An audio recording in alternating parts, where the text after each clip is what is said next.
अस्सलाम वालेकुम दोस्तों, सज्जाद टेक्निकल 44 की तरफ से आप सबको वेलकम है। आज हम आपके लिए एक आरिश का इन्वर्टर लाए हैं जो बिल्कुल डेड है। इसमें किसी किस्म की कोई एक्टिविटी नहीं है और मैंने ये सिस्टम खोला हुआ है। मैं आज आपको इसके बारे में कुछ ऐसी इन्फॉर्मेशन दूंगा जिससे इंशाअल्लाह ताला आपके नॉलेज में इजाफ़ा होगा। ये इन्फॉर्मेशन स्पेशली तौर पे जिसका जो CPU कार्ड है उसके बारे में है और उसके पावर सप्लाई के बारे में है, क्योंकि पावर सप्लाई अगर इसकी ऑन होगी तो पूरा सिस्टम ऑन होगा, पावर सप्लाई ऑन नहीं हो रही तो सिस्टम आपका ऑन नहीं होगा। तो इसमें ख़राबी क्या है ये मैं आपको थोड़ी सी बता देता हूँ। इस सेट के अंदर ख़राबी ये है कि ये सेट जो है बिल्कुल डेड है और इसकी पावर सप्लाई बिल्कुल काम नहीं कर रही। R23 के ऊपर जो है कुछ भी वोल्ट नहीं आ रहे, बिल्कुल डेड बता रहे हैं। और 2R20 के ऊपर भी वहाँ कोई वोल्ट शो नहीं कर रहा, यानी जो चॉपर ट्रांसफार्मर लगा हुआ है उसके साथ IRF 630 है वो भी बिल्कुल काम नहीं कर रहा। तो आज हम इसके ऊपर जो है स्पेशली तौर पे जो है सर्चिंग करेंगे, तो मैं आपको दिखाता हूँ मैंने आगे क्या किया है। जी दोस्तों, आइए मैं आपको इसका थोड़ा सा प्रोसेस बताता हूँ। यहाँ देखिएगा ये 2R20 लगी हुई है। ये यहाँ से ट्रांसफार्मर इस चॉपर से जो है 12 वोल्ट AC आउट होते हैं जो इस रजिस्टर के ज़रिए यहाँ पर इस डायोड पे पहुँचते हैं और इस डायोड से यहाँ से होते हुए यहाँ पहुँच गए। ठीक है, ये एक कैपेसिटर लगा हुआ है, यहाँ से फ़िल्टर होते हैं। उसके बाद जो है यही 12 वोल्ट जो है ये एक दूसरी जगह पर पहुँचते हैं, मैं आपको दिखाता हूँ। तो वहाँ से होते हुए ये 12 वोल्ट जो है ये यहाँ पहुँच जाते हैं। ये एक जंपर लगा हुआ है, इस जंपर से होते हुए ये 12 वोल्ट नीचे की लेयर से इस ये जो होल नज़र आ रहा है आपको, तो यहाँ से होते हुए इस डायोड पर पहुँचते हैं। ठीक है जी, यहाँ से रेक्टिफाई होने के बाद जो है ये सप्लाई यहाँ भी पहुँच जाती है, ये 3845 पे भी पहुँच जाती है। उसके बाद यही सप्लाई जो है यहाँ भी पहुँच जाती है। फिर यहाँ से रेक्टिफाई होते हुए इस 220 ओम का रेजिस्टेंस या 5 ओम का रेजिस्टेंस लगा होता है, इसके ज़रिए इस PNP को ट्रिगरिंग वोल्टेज देती है। तो हमारा ये सारा सिस्टम जो है IRF के थ्रू ऑन हो जाता है। तो इसमें फ़ॉल्ट सबसे पहला ये है कि इसका ये जो रजिस्टर है ये डेड हो गया था और ये मैंने टेस्टिंग पॉइंट ऑफ व्यू से जंपर लगाया है। इसके बाद भी सप्लाई ऑन नहीं हो रही थी, तो मैंने जब चेक किया तो यहाँ पर जो ये कैपेसिटर है यहाँ से रेक्टिफाई होने के बाद 2R20 की रेक्टिफाई होने के बाद यहाँ से ये सप्लाई यहाँ जंपर इस पे पहुँचती है। यहाँ से होते जब यहाँ पहुँचती है तो यहाँ पर तो मेरे दोस्तों ये जो सप्लाई यहाँ पहुँचती है यहाँ से इस होल से डिस्कनेक्ट हो चुकी थी। अब आप देखिएगा कि यहाँ होल से डिस्कनेक्ट होगी। अब आम आदमी को ये पता नहीं चल सकता कि ये होल कहाँ से आ रहा है, ये सप्लाई कहाँ से और कहाँ जा रही है। तो ये वही 12 वोल्ट हैं जो यहाँ से क्रिएट हुए थे, यहाँ से रेक्टिफाई होने के बाद यहाँ पहुँचे और इस रेक्टिफायर के ज़रिए रेक्टिफाई होने के बाद 3845 को ऑपरेट करते हैं। तो ये इसका प्रोसेस था। अब मैं इसको सबसे पहले यहाँ से लेकर यहाँ पर जो है इधर जंप लगाऊंगा। तो ये जंप लगाने के बाद हमारा ये जो जंपर अंदर से कट गया है ये कंप्लीट हो जाएगा। उसके बाद फिर मैं इसको सप्लाई देकर चेक करूँगा कि आया हमारा ये प्रोसेस कंप्लीट हो गया या नहीं हो गया। अगर फिर भी नहीं हुआ तो मैं यहाँ पर जो है ना ये 5K लगी है, ये 3K लगी हुई है ये वाली, इसको भी चेक करूँगा। उसके बाद ये 10K लगी है, इसको भी चेक करूँगा। तो ये सारी चेक करने के बाद ही हमारा प्रोसेस कंप्लीट होगा। तो आइए मैं चलता हूँ आगे, फिर ये चेक करने के बाद आपको बताते हैं आगे क्या फ़ॉल्ट है।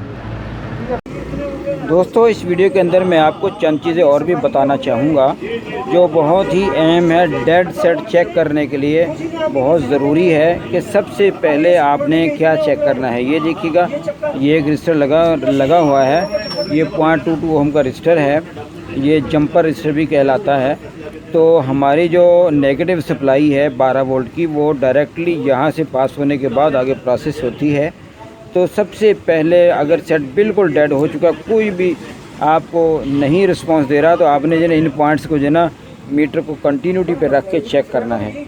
उसके बाद आपने ये 20 ओम के रजिस्टर है इसको भी चेक करना है। इसके बाद आपने ये 2R20 लगी हुई है इसको भी चेक करना है। फिर उसके बाद अगर ये सब ठीक है तो फिर एक चीज़ और मैं आपको ज़रा करीब करके शो करके दिखाता हूँ। तो ये देखिएगा ये 2R20 जो है यहाँ से ये एक डायोड लगा हुआ है, ठीक है जी। ये डायोड यहाँ से यहाँ पहुँच जाता है, ये कैपेसिटर फ़िल्टर लगा हुआ है। तो यही सप्लाई हमारी 12 वोल्ट पॉजिटिव जो है ये यहाँ से एक जंप लगा हुआ है, इस जंप के ज़रिए यहाँ पहुँच जाती है। ये जो होल है, बाज़ का ये होल भी डिस्कनेक्ट हो जाता है। तो आपने मीटर को कंटिन्यूटी पे रखने के बाद जो है आपने यहाँ टच करना है, यहाँ टच करने के बाद आपने यहाँ भी टच करके देखना है, और उसके बाद जो है आपने इस डायोड के यहाँ टच करके देखना है। यहाँ पर मीटर को कंटिन्यूटी शो करनी चाहिए। उसके बाद ये रेक्टिफायर लगा है जो इसको सप्लाई देता है। इसके बाद ये एक रेक्टिफायर है जो इसको ऑपरेटिंग सिस्टम जो है ये PNP लगा हुआ इनको सप्लाई देता है। ये 500 ओम का रजिस्टर होता है। तो ये प्रोसेस बहुत ज़रूरी चेक करना है। इसके अलावा एक बहुत ही अहम चीज़ जो मैं आपको बताना चाहता हूँ, ये देखिएगा IRF 630 लगा हुआ है। इसकी इस पिन के साथ ये एक 50K का रजिस्टर है और ये एक 01B यानी 1K का रजिस्टर है। इसकी ये पिन जो है इस तरफ से ये वाली प्रोसेस होकर यहाँ से देखें यहाँ से जाती है, यहाँ जाने के बाद सीधी यहाँ पहुँच जाती है। यहाँ से ये अंडर लेयर में चली जाती है। उसके बाद जो है इस IC ये जो UC 3845 लगा इसकी इस पिन पे आ जाती है, यानी ये कहलाती है जी हमारी पिन नंबर। ये आगे मैं नीचे से देख के बताता हूँ आपको। तो ये देखिएगा ये पिन नंबर 1 है ऊपर वाली, ठीक है जी। पिन नंबर 1 2 3 ये पिन नंबर 3 पे आ जाती है डायरेक्ट। आपने कंटिन्यूटी पे मीटर को रखने के बाद यहाँ टच करना है। उसके बाद जो है पिन नंबर 3 पे टच करके देखना है कि बीप आ रही है नहीं आ रही। अगर ये डिस्कनेक्टेड होगी तो आप समझ लें आपका सेट डेड हो जाएगा। तो इसको भी चेक करना बहुत ज़रूरी है। ये जो है चंद इन्फॉर्मेशंस थी जो आपको मैंने बताई हैं। और ये 3K भी चेक कर लें। यहाँ पर जो है ना 5K लगी है या 7K भी होती है, इसको भी चेक कर लें, बहुत ज़रूरी है। तो ये बहुत अहम पॉइंट्स थे जो मैंने आपको बता दिए हैं, तो आप इनको ज़रूर फॉलो कीजिएगा। अब आगे चलते हैं जी दोस्तों। ये देखें हमने यहाँ से जो है ये जंपर यहाँ लगा दिया है और अभी मैं इसको सप्लाई दे के ऑन करके भी दिखाऊंगा आपको। तो इसको फिर चेक करते हैं कि हमारी सप्लाई ऑन होगी या नहीं होगी। अगर नहीं हुई तो फिर वही बातें जो मैंने पहले बताई थी हम उनको 5K और 3K और ये सारी से चेक करेंगे। आया एक चीज़ और आपको मैं मेंशन कर दूं थोड़ी सी, वो ये है कि यहाँ पर मैं आपको दिखाता हूँ। ये देखिएगा, सॉरी, यहाँ पर जो है कहाँ गया, ये देखें जी, ये 68 50K और ये 1K। ये 1K जो है ये IRF 630 की इस पिन के साथ रिलेटेड है, ठीक है जी। और ये पिन जो है डायरेक्टली यहाँ से हमारे इस कैपेसिटर की नेगेटिव से रिलेटेड है, ठीक है जी। तो यहाँ से ये जो 01B 1K लगी हुई है ये वाली, यहाँ से ये जंपर के ज़रिए जाते हुए ये इस होल से अंदर होके फिर जो है जो आया हमारा जो लगा हुआ है ये 3845, इसकी पिन नंबर ये है पिन नंबर 3, इस पर आती है। ये जंपर भी बाज़ वक़्त कट जाता है, इसके कटने की वजह से सप्लाई बिल्कुल डेड हो जाती है। तो इसको लाजमी चेक कर लिया करें। आइए हम आगे चलते हैं और सेट को चेक करते हैं ऑन करके। जी दोस्तों, ये देखें मैंने जो है CPU कार्ड रिपेयर कर दिया है। अब मैंने इसको सप्लाई भी अटैच कर दी है 12 वोल्ट और मैं इसको ऑन करता हूँ। तो ये देखें हमारा सिस्टम जो है ये ऑन हो चुका है। ये सिस्टम को बहुत अरसे से डेड पड़ा हुआ था और पार्टी ने ये बताया कि बहुत अरसे से डेड पड़ा हुआ है, इसमें बारिश का भी काफ़ी असरात बाकी थे। तो अल्लाह का शुक्र है कि ये बिल्कुल यस हो गया है, ओके हो गया है। इसकी चार्जिंग भी ठीक हो गई है। देखिए थोड़ा सा प्रोसेस में अंदर से भी दिखा देता हूँ। बिल्कुल सादा वाला बोर्ड लगा हुआ है लेकिन बहुत ही ज़्यादा ख़राब हो चुका था।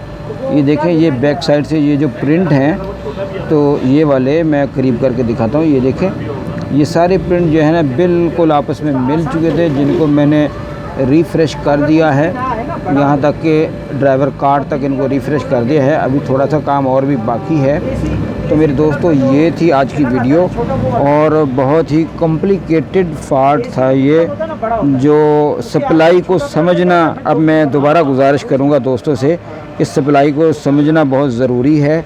तो आप सप्लाई को ज़रूर समझा करें और समझने के बाद जो है इसको फिर ओके किया करें और फिर आपको चेक करने के लिए भी आसानी होगी। आज की वीडियो इतनी ही। आगे की वीडियो के लिए इजाज़त चाहते हैं। बहुत सारी दुआएं हैं आपके लिए। अल्लाह हाफिज़।